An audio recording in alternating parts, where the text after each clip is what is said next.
But Rev, I definitely wanted to get to this story because we talked to Melvin last week, okay, and he was talking about a lot of what was going on in the dysfunction in our schools, not just in the city of Gary, but just in general.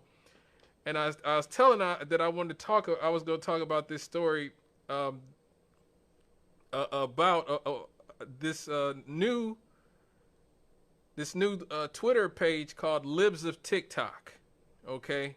Oh yeah. Yeah, it is it's basically a Twitter page of this conservative woman named Chaya Raichik. She's a religious Orthodox Jew. She was just basically exposed against her will by Taylor Lorenz about a few months ago. Now she just said, "Okay, whatever, you got me." But it's basically, it was a big part of the reason that Florida passed their "Don't Say Gay" law. Or at least what is being called by the liberal media the "Don't Say Gay" law recently. And the thing that she does is that she just takes what videos that people put up on Twitter, I mean not Twitter, on TikTok and on YouTube and other forums, and she just says, look, this is what people are putting on TikTok or YouTube or Twitter. And a lot of these people are educators, right? These are people who are teaching our children, and they are teaching our children a lot about sexuality that maybe a lot of parents do not know about and are not too familiar with, and a lot of people are not comfortable about it. Right. Now, I remember in Florida, they just had the supposed "Don't Say Gay" law, right? And everybody was like up in arms about it. And I was like, I was at first too, until I started looking into it. And they said, well, a teacher's just not allowed to talk sexuality with a kid under the 3rd grade. And I'm going like, why would a teacher be talking about their sexuality with a kid under the 3rd grade? Right. Like, it's funny. Like, I didn't know anything about my teachers, Rev. Nothing. They were just there to maintain order and structure and convey information to us. Right. And make us convey it back to them. Right. And here's the crazy thing. I've talked about this before. Miss McCready, who hosts the Monday Issues and Answers show, was my teacher. Okay. She's my teacher at Emerson. And I just found out in the last few years since I've been here at WLTH listening on here that she was married, that she had kids. I had no idea Mrs. McCready was married or had any kids. Right. I didn't know any of my... To me, like when you're a kid, you think your teachers just live at school. Like, yeah. You think that the teachers just love coming to school every day, that they stay at school from like 6 or 7 o'clock in the morning to like 7, 8 o'clock in the evening, that their entire lives revolve around school. At least that's what it was when I was growing up. But things have drastically changed, Rev, apparently. And so this Twitter page, you know, I know a lot of people are going to be reticent about what it has to say because it's a conservative who's running it. Not like I said, I don't support either party. I'm a left-wing populist. I don't support the Democrats. I don't support the Republicans. I think both parties are corrupt. But some of what I've heard actual educators say, what they're teaching the young people, has been disturbing to me. And I just wanted to talk about some of this because I'm sure some of you don't know about this either. Like there was this professor at an actual university, the State University of New York at Fredonia. This professor, Stephen Kirshner, he was actually fired and is no longer allowed to have contacts with the students pending an investigation by the school because he actually posted a video. He actually posted a video claiming that there is moral justification for having sex with children as young as 1 year old and compared it to willing participation in kickball. This is what he had to say. This is legit what he had to say. Let me get this guy here. There's a couple things to say here. One is, even if you are looking for a threshold, let's say there's a threshold. I'm making this number up, but let's say it's at age 8. Still, that tells you that some adult child sex is permissible.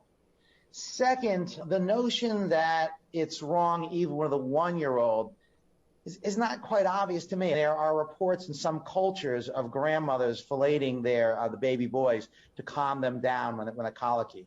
Now, I don't know if this is true, but this is sort of widely reported as occurring in So in if at you least don't one know it's culture. true, why And are you saying it working, that the grandmothers believe this actually works. If this were to be true, and again, I don't know it to be true, if it were to be true, it's hard to see what would be wrong with it. So, yeah, I guess I think, no, I don't think there's a blanket period beyond which this is permissible. If we're interested in willing participation, which is the way I structured it, then yeah, there's a point below which people aren't willing participants in anything because they don't have intentions or they don't have the sort of mental states that allow for willing participation. But no, I don't think it's blanket wrong at any age. Wow. So obviously that now, because of this Twitter page that has exposed what he said, and again, he said it. This isn't like they're not like they This didn't, wasn't like a Max Headroom. Yeah, thing. this wasn't even like a hidden video situation like what Project Veritas does Right. or what other people do. This is a video he put out. Okay, and so when you see stuff like this, you have to, now he's a college professor, okay? Even though he's a sicko, obviously, but at least he's a college professor. But I'm sure the people who are paying $50,000, $60,000, $70,000, $80,000 a year to send their kids to college are not expecting them to be learning for somebody who's saying crap like this, bro. Like, if this is your kid's college professor, like, what are you thinking? Because I put it this way, those young kids that he's teaching, Yeah. I don't want them thinking that it's okay for them to go back to the high school that they used to go to Right. to troll the freshmen. Right. I don't want them thinking that it's okay for them to go to the middle school campus because, kids are developing earlier now. Right. And it's got, it struck me. I remember the last time when my son was in middle school and I took him to school one day and I'm looking around, I'm like, where are the kids at? Right. Goodness gracious. Right. I saw people with beards Right. carrying books. Right. And this was a middle school. So, Wow. Physically, humans are changing. Mentally, their brains are not keeping up. Right. And so we need something. But, like you said, these people are saying these things and they're being caught saying them. And then there are others who are angry that they've been exposed. Right. Well, that leads me to question, well, why are you angry about that being Exactly. exposed? And look, as somebody on the left, I don't want these people on my side. This is what I keep telling you. I don't want these people. I want people to talk about organized labor. I want Christian Smalls. I want the Amazon workers. I want the Starbucks workers, all the workers, the union laborers, the people from Kellogg's who are striking. I want labor people. I want the working class. I want people to talk about healthcare and jobs and You don't want the limousine liberals? No, I don't want the limousine liberals. And you don't want Trump back? No. No, we don't. I want you to have him back. I don't want Trump back. I do not want Trump back whatsoever. And a big part of these cultural issues are they're weighing us down. Like now, this woman is actually a 4th grade teacher. Okay, this woman's actually in the 4th grade, and she's talking about the influence that she has on her kid, on the kids in her classes, their sexuality. But yeah, this My kids from last year are now in 5th grade, and they come visit me almost every day after school. And a lot of them are queer because I am queer, and they figured it out, and so I've become their safe space. And today they found my Guess Who, and they started playing Guess Who, but they didn't play it the normal way. How did they play it? They used things like, this person looks like a lesbian baddie who's gonna come over and make you dinner. Well, which one of these characters is a lesbian baddie that's gonna come over and make you dinner? Oh, Olivia is? Oh, great. Which character just looks gay? Well, meet Mike. These kids, I'm so happy that they are figuring out who they are and that they're happy with who they are and that they found a safe place. But man, I could never imagine being in 5th grade saying these things out loud, even though I know they're all okay. I grew up super religious where nothing was okay.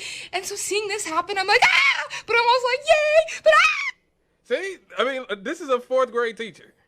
Again, I thought my teachers lived at school. Even in high school.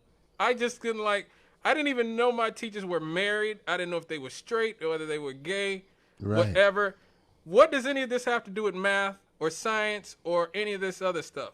And again, why is this necessary to push in America's schools? To me, stuff like this, again, this does more harm than good to a lot of causes, to women's causes, to minorities' causes, to black people's causes, even to the LGBTQ community. Because for a million years they said, look, we're not predators.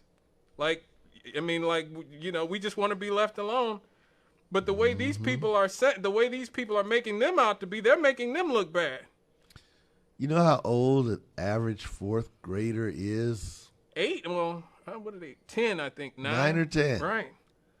9 or 10, and they already know that they are sexually attracted to people of the same sex. Right. How fascinating. That's crazy. They haven't even begun to chemically transition Right. to being able to have children yet, and they already know who they are sexually attracted to. Right. That's what she's trying to say. Right. Reality is they like her. She's apparently a bubbly sort of person, and they wanted to be like their teacher. Right. So the teacher reveals that she likes women. Well, gosh, we like women too. Right. And so I never was one of these people who thought that much about the influence of adults on children when I was a kid, because I just thought, look, my teachers were lame and uncool, and so I couldn't imagine wanting to be like them. But now I kind of see it. But this last video, before I take these last two calls, because these two calls have been on the line for 7 minutes, so I will get these two. But I wanted to play this last person talking about how there's not just the male gender or the female gender, or even human genders now. People have started to identify as cakes, Rev. Cakes. Okay, I would describe xenogenders as a gender that could not typically be described with terms such as masculinity, femininity, neutrality, androgyny, things like that. It's more of not how you relate to a particular gendered experience, but more of how you relate to things. For example, cake gender. I know a few people who personally use this. It's typically described as them feeling light and fluffy or sweet and warm, and it's not something that you could typically describe with the terms masculine, feminine, androgynous, etc. Another example of cake gender would be if someone feels like they have different layers or flavors to their particular gender. Yeah. What does that even mean? I have no idea.